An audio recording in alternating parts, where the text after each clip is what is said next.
Fala galera, tudo bem? Aqui tá falando com vocês é o professor Henrique Romero e a gente vai começar hoje a nossa primeira aula de termoquímica aí da frente de termoquímica, tudo bem? Então bora lá! Ó, quando a gente fala de termoquímica, a gente tem que entender primeiro o conceito, a definição de termoquímica. Bom, termoquímica, galera, vai ser o ramo que vai estudar química, que vai estudar as trocas de calor que acontecem durante as reações químicas ou até em algumas transformações físicas, tá? Mas vamos lá, o que é calor pra gente, Henricão? Bom, calor é a transferência de energia térmica. Então, observa comigo nesse caso. A gente tem um corpo A e um corpo B.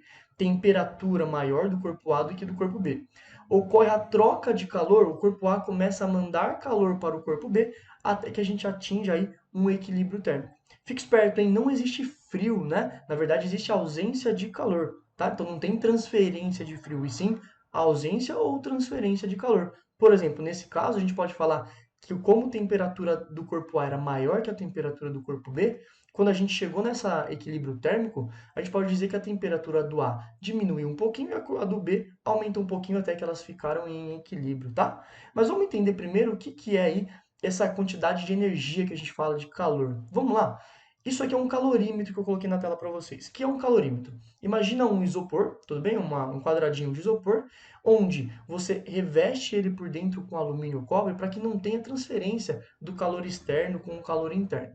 E aí você coloca ali dentro 1 grama de água, tá? Você vai lá e coloca 1 grama de água, tudo bem. E coloca algum alimento lá dentro, ou alguma substância lá dentro. O que vai acontecer? Conforme o tempo for passando, aquela substância, aquele alimento, ele começa a gerar calor ali dentro. E quando ele consegue elevar em 1 grau Celsius a temperatura da água, ou seja, de 14 para 15 graus Celsius, né? A gente fala que isso é uma caloria. Então, quando você vê aí no seu pacotinho de bolacha, no seu pacotinho de miojo, não sei, tá lá, tantas calorias. O que significa isso? Que a quantidade de calor que é emitida, que é liberada, que é necessária, na verdade, para elevar a temperatura da água de 14,5 para 15,5, e quando a gente tem 1 grama de água. Então, quando você tem 1 grama de água, a temperatura, né, de 14,5 sobe em 1 grau Celsius, o que fez essa temperatura subir, essa quantidade de calor, chama-se caloria. É super importante saber um calorímetro? Não, não é tão importante assim, tá? É importante a gente saber a unidade de medida disso, de calor. O que é a unidade de medida? É a caloria, ou também em joule. Então, tá aqui para você na tela. Uma caloria é o equivalente a 4,18 joules. A gente pode falar então que uma quilocaloria é o equivalente a 4,18 quilojoules. A gente pode fazer essa analogia, tudo bem? E aí, uma coisinha super legal, utilizando aí um pouco da física, a gente pode utilizar a formulinha do que macete, tá? Ó, que macete, para tentar descobrir essa quantidade de calor. Como que a gente faz, Henricão? Vamos lá. Você tem aqui Q é a quantidade de calor, M é a massa da substância do alimento, C é o calor específico, no caso da água que a gente está utilizando, isso aí é tabelado, tudo bem? E o ΔT é a variação de temperatura. Com isso, a gente consegue, então, calcular qual é a quantidade de calor que está sendo liberada, que está sendo no nosso organismo de um determinado alimento, tá? Essa formulinha aí é muito utilizada na física e várias questões interdisciplinares, utilizando química e física, costumam utilizar isso daí. Então, tem para você na tela para que não esqueça, tudo bem? Agora sim a gente começa a nossa termoquímica mesmo. Quando a gente vai falar de termoquímica, é muito importante a gente entender o conceito de entalpia, galera.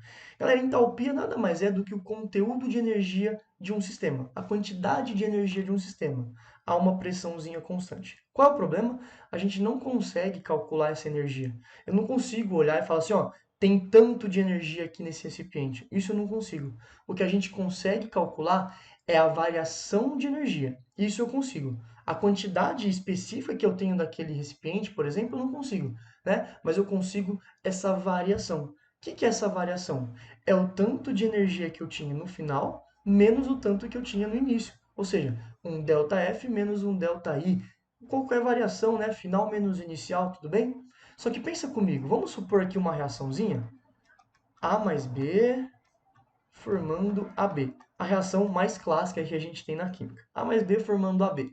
Você não concorda comigo? O que é o início para a gente numa reação? Bom, o início são os nossos reagentes, enquanto que o fim são os nossos produtos. Então a gente pode reescrever essa formulinha. A entalpia de um sistema, ou seja, esse conteúdo, essa variação de energia que a gente tem em um sistema, pode ser escrita como a entalpia dos produtos menos a entalpia dos reagentes. Isso vai ser super importante para a gente e você vai ver o porquê. Porque esse valorzinho de ΔH, esse valorzinho da variação de entalpia, ele pode adquirir três valores. Perdão, dois valores. Vou te falar quais são. Eles podem ser, ΔH pode ser maior que zero e o ΔH pode ser menor que zero. Aí agora que você fala, Henricão, mas e o terceiro valor? ΔH é igual a zero. Galera, isso nunca vai acontecer. Se o ΔH é igual a zero, é porque não ocorreu reação química. Então, ou o nosso ΔH, a nossa variação de entalpia, vai dar um valor acima de zero ou vai dar um valor abaixo de zero. Perceba comigo, não existe energia negativa, tudo bem? Não existe energia negativa. O negativo que a gente fala aqui, que vai dar um valor abaixo de zero, é esse somatório. É quando a gente faz esse balanço de final menos inicial. Mas energia negativa não existe, tudo bem? Vamos lá. Olha aqui. O primeiro caso que a gente vai trabalhar são as reações exotérmicas. O que são reações exotérmicas? São reações onde o ΔH vai dar negativo. Lembrando que não existe energia negativa, e sim esse balanço está mostrando apenas que foi liberado calor. Quando o ΔH é negativo, galera, significa então que está liberando calor para a gente. Então sempre você vai fazer essa analogia. Deu um ΔH negativo, então esse menos na frente nos indica que teve a liberação de energia, tudo bem? Essas reações exotérmicas, então, elas liberam calor para fora do sistema. E aqui a gente vamos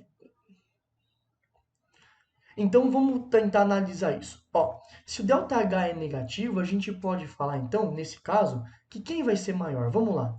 Bom, se os produtos forem maior que o reagente, a entalpia dos produtos forem maior que as entalpias dos reagentes, você não concorda comigo que esse valor vai dar positivo? Porque, ó, H dos produtos menos H dos reagentes. Se esse valor dos produtos for maior que dos reagentes, esse ΔH vai dar positivo. Então, nesse caso de reações exotérmicas, galerinha, os reagentes possuem mais energia do que os nossos produtos. Quer um exemplo disso, clássico de reações exotérmicas? Vamos lá. Toda combustão, toda queima libera energia. A pilha libera energia para a gente poder utilizar, a bateria liberam energias, né? A condensação libera energia. Todos esses sistemas liberam energia. E como eles liberam energia, o sistema acaba ficando quente, acaba sendo aquecido, tá? O importante que você tenha isso em mente é isso daqui. Como isso pode aparecer para a gente? Existem algumas formas. Primeiro as reações e depois a forma gráfica. Nas reações eu vou colocar o principal para a gente aqui, a forma mais usual que cai isso para a gente. Eles colocam a reaçãozinha, igual está aí para você na tela, e colocam simplesmente aqui do lado o ΔH. Perceba que esse menos, de novo, apenas nos está indicando que teve a liberação. Não existe energia negativa. Está apenas nos mostrando que teve a liberação. Mas olha outra forma que pode cair para a gente. Entenda comigo, a gente acabou de falar, se vamos pensar isso aqui como uma balança, produtos e reagentes, vamos supor que é uma balança, né? A gente acabou de falar, aqui no slide anterior, que os reagentes possuem maior energia do que os produtos numa reação exotérmica. Então, essa energia pode cair para a gente aqui nos nossos reagentes. Perceba comigo. Nossos reagentes, menos aquela energia a mais que ele tem, vai dar a mesma energia dos produtos. Entenderam? Os nossos reagentes, menos aquela energia a mais que a gente tem, se ele perder aquela energia que ele tem a mais, ele fica com a mesma quantidade de energia dos nossos produtos. Isso aqui pode cair também para a gente nos produtos. Olha lá, os nossos reagentes têm um tanto de energia, que é maior que dos produtos, porque é exotérmica. Os nossos produtos mais esse tanto de energia que tem a mais, fica igual à quantidade que a gente tem nos reagentes. Tá aí para você as três formas. A primeira é a mais usual. Essas outras duas costumam, assim, de vez em quando, podem formar uma pegadinha para você. Mas você não vai cair nessa pegadinha porque você está assistindo o vídeo aqui agora. Tudo bem? Então vamos lá. Vamos ver a forma gráfica como isso acontece.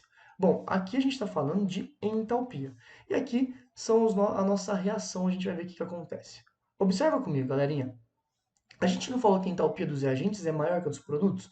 Então, coloquei os nossos reagentes acima dos produtos. E toda reação, tá ali, o reagente e os produtos. E toda reação, qual é o sentido da seta da nossa reação? É dos reagentes indo para os produtos, não é? Então, olha lá, os reagentes indo para o produto. Galera, essa diferença é o nosso ΔH. Observe comigo, toda vez que a setinha der para baixo, a gente está falando de uma reaçãozinha exotérmica. Por quê? Porque sempre vai do reagente para o produto. Então, se ela está para baixo, significa que os nossos reagentes têm entalpia maior que os nossos produtos. Tudo bem? Vamos ver esse exemplo. Ó. Tá aí, 2CO mais 1O2 formando 2CO2. Perceba que eu multipliquei todo mundo por 2 para tirar esse meio aqui da nossa reaçãozinha, para ficar mais visível, assim, mais bonito visivelmente falando. Vamos lá. Se a reação é exotérmica, então nós temos que a entalpia dos reagentes é maior que a dos produtos. Tá aqui. Quem que são os nossos reagentes? Tá ali. 2CO mais 1 de O2. Quem são os nossos produtos? 2CO2. Qual é o sentido de toda a reação? Dos reagentes para o produto. Portanto, nesse caso, o sentido está para baixo. Se a setinha está para baixo, ela é exotérmica. Isso aqui você mata algum exercício assim super fácil. Eles colocam um gráfico e falam que é exotérmico. Você pode falar que é. Isso aí realmente representa um gráfico de uma reação exotérmica, tá? Por mais que ele não te dê o valor aqui, dá para a gente ver que esse valor vai ser negativo devido ao final menos inicial. Lembrando que o nosso final continua sendo o produto, sempre isso, tudo bem? Vamos falar agora das reaçõezinhas endotérmicas. Galera, é o oposto da exotérmica. A exotérmica liberava energia para o sistema, certo? As endotérmicas vão absorver calor do sistema. Se elas vão absorver calor do sistema, o nosso sistema vai ficar mais gelado, vai ficar mais frio, tudo bem? Então vai ter o resfriamento desse sistema. Tá aqui, resfriamento. Vamos lá. Nesse caso agora, o ΔH, a entalpia, a variação de entalpia, vai dar um valor acima de zero, vai dar um valor positivo, tá? Então vamos entender de novo? Se o valor vai dar positivo agora, quem que vai ser maior? Os nossos produtos. Percebe comigo na reação? Se a entalpia dos produtos for maior que a dos reagentes, o nosso ΔH é positivo. Então a energia dos reagentes agora é menor que a energia dos produtos. Vou te dar alguns exemplos clássicos onde a gente precisa absorver calor para que essa reação aconteça, tá? A fotossíntese. Ó, na fotossíntese precisa absorver calor para que ocorra a reação. Ebulição e fusão, você tem que dar calor para a água entrar em ebulição, certo? Aquelas bolsas de gelo instantâneo também são exemplos de reações endotérmicas, tá? A gente vai fazer o mesmo estudo que a gente fez das exotérmicas nas endotérmicas. Eu vou te mostrar as três formas que podem cair para você em representação e também a representação gráfica, tudo bem? Vamos lá. Olha esse exemplinho aí. Tá aqui a água se decompondo em O2 e H2. Perceba que eu multipliquei todo mundo por 2 também, só para tirar o meio aqui para ficar mais didático, tá? E ali está a entalpia de mais 68,4. Vamos lá? Agora esse valorzinho de mais aqui nos indica que houve a absorção. Lembra que não existe energia negativa. Henrique, você já falou. Eu sei, fio, eu não quero que você erre, tá? Ó, vamos lá? Não existe energia negativa. O menos é um sinalzinho que está indicando que teve a liberação. O mais é um sinalzinho que está indicando que houve a absorção. Então, beleza. Essa é a forma mais comum, mais usual de cair. Tá? A reação te dá o valor de entalpia. Beleza. Pode cair para a gente também nos reagentes? Pode. Vamos lá. A gente viu que os reagentes tinham menor energia do que os produtos. Então, os reagentes mais essa energia que tem de diferença entre eles vai ficar com a mesma quantidade de energia dos produtos. Então, isso é uma igualdade. Perceba que é diferente da isotérmica. O valor da isotérmica quando estava nos reagentes era negativo. Agora, olha nos produtos. Vamos lá?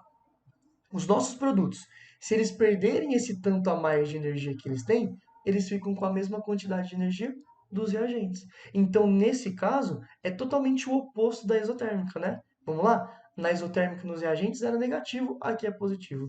No produto era positivo, aqui é negativo. É o oposto. E graficamente, Henricão, como que acontece? Bom, vamos lá. Nesse caso agora, a entalpia dos produtos é maior que a dos reagentes. Então, no nosso gráfico, no eixo Y, né, eu coloquei os produtos mais para cima do que os reagentes. Então, a gente tem aqui embaixo os nossos reagentes e aqui em cima os nossos produtos. A seta sempre vai dos reagentes para o produto. Lembra disso? Toda reaçãozinha química, a seta vai do reagente para os produtos. Então, olha para onde que a seta vai? Para cima, tá vendo? E aqui essa diferença também é o nosso ΔH, produto menos reagente. Tudo bem? Se a seta estiver para cima, portanto, ela nos representa uma reaçãozinha endotérmica, tá? E aí tem o mesmo exemplo, só que agora é o oposto, né? Antes eu tinha feito essa reaçãozinha formando CO2, agora na endotérmica eu estou fazendo o inverso. Perceba que isso acontece? O inverso da reação endotérmica, por exemplo, essa aqui é a reação endotérmica. Se eu fizer o inverso, ela vai ser exotérmica. tá? Vamos lá. Quem são os nossos produtos? Bom, os nossos produtos, O2 e CO. Tá vendo aqui, ó? 1O2 e 2CO. E quem são os nossos reagentes? 2CO2. Beleza? A setinha sempre vai dos reagentes para os produtos. Se essa setinha deu para cima, é uma reaçãozinha endotérmica. Tudo bem? E aí, a gente vai agora estudar uma última coisa, que são alguns fatores que podem alterar essa variação de entalpia. O estado físico dos reagentes pode alterar esse ΔH. Quer ver por quê? Vamos lá. Aqui a gente está fazendo a reaçãozinha de formação da água sólida, dela líquida e dela no estado gasoso, no caso aí de vapor. Vamos entender? A água no estado de vapor, no estado gasoso, tem mais energia do que o estado sólido. Lembra disso? Ó, o estado gasoso aqui é entalpia, ou seja, aqui mede para a gente a quantidade de energia. Nesse caso, galera, olha aqui. A água no estado gasoso tem mais energia que o estado sólido, certo? Vamos lá? Estado sólido, as moléculas super pertinho uma da outra. No estado gasoso, elas estão super afastadas, grande energia, não é? Então, o que acontece? Nesse caso, se a gente for fazer essa reação, para vir a água no estado gasoso, eu desço só até aqui, porque a entalpia da água no estado gasoso, por exemplo, vem até aqui. Agora, no estado sólido, eu tenho que descer até aqui, porque o estado sólido ele exige que essa reação perca mais energia para chegar até o tanto de energia que é necessário para o estado sólido. Então, os estados físicos dos reagentes pode alterar o valor desse ΔH. Observe comigo aqui, nós temos 3 ΔHs diferentes, porque estão formando os 3 estados físicos diferentes. Tudo bem? Uma outra coisa que pode alterar o nosso ΔH é a quantidade de reagentes. Perceba comigo. Aqui a gente está fazendo a combustão de 1 mol, vou colocar aqui, ó, 1 mol de CH4. Olha o valorzinho. Se eu pego e multiplico a reaçãozinha inteira por 2, olha o que aconteceu. A gente multiplicou inteiro por 2 também. Henrique, isso aí a gente vai ver mais para frente, não vai? Sim, a gente vai ver, fica tranquilo, tá? Mas olha lá, agora eu peguei e multipliquei por 3, ó. Então a gente pega daqui e multiplica por 3 também. Ou seja, quanto mais reagentes a gente tem, maior vai ser esse valorzinho de ΔH. E fica esperto numa coisinha. Se a gente perguntasse assim, ó, dentre esses 3 caras que a gente tem aqui, dentre esses 3 valores, qual que libera mais energia? Olha o erro. Bom, desses valores, o maior valor é esse daqui, porque é menos 889 e aqui é menos 2000, ou seja, menos 889 é maior que menos 2668. Galera, o cara que libera mais energia desses caras aí é este cara aqui. Mas Henrique, o valor é negativo. Sim, o negativo só está aí para te indicar que teve a liberação. Em relação ao valor, este valorzinho aqui, sem o negativo, porque o negativo só está mostrando que teve a liberação, né? Esse carinha aqui liberou mais energia. Esse aqui está indicando para a gente que liberou 2.668 de energia. Esse aqui está falando para a gente que liberou 889. Então, aquele ΔH final ali, o último, liberou mais do que o primeiro. Fique esperto com isso, tudo bem? Bom, agora a gente também, o estado alotrópico dos reagentes e produtos vai alterar para a gente o ΔH? Vai. Sabe por quê? A gente tem diferentes estados alotrópicos para diferentes aí elementos. Por exemplo, o carbono, a gente conta no grafite, na forma de diamante, fulereno, nanotube e por aí vai. O enxofre a gente encontra como rômbico e monoclínico. Fósforo, vermelho e branco, o oxigênio, o O2 e o ozônio. E aí? Galera, eles têm, no caso, estabilidades diferentes, tá? Então, nesse caso, olha aqui, o diamante é menos estável que o grafite. Então, olha aqui, o grafite ele tem uma entalpia do grafite, ele tem uma entalpia menor do que do diamante. Sabe por que a entalpia dele é menor? Porque quanto menor é a energia, mais estável ele está. E como o grafite é mais estável que o diamante, a energia dele é menor. Então, para fazer a queima, por exemplo, desses caras e produzir CO2, olha o tanto de energia que vai liberar aqui e olha o tanto de energia que vai liberar aqui. O diamante, como ele tem muita energia, ele é muito instável, ele tem que perder muito mais energia para formar o CO2 aqui do que, no caso, o carbono grafite precisa. Tudo bem? E o último que a gente vai falar é em relação à temperatura. Galera, a temperatura também vai influenciar o nosso ΔH. Nós temos reações que são mesotérmicas e endotérmicas. Se você mexe com a temperatura, você pode favorecer a formação de uma endotérmica ou de uma exotérmica e por aí vai, tá? Então fique esperto com isso. Esses aí são os 4 fatores que podem alterar o seu ΔH. Galera, era isso que a gente tinha para falar hoje. Um grande beijo, bons estudos para vocês. Tchau, tchau.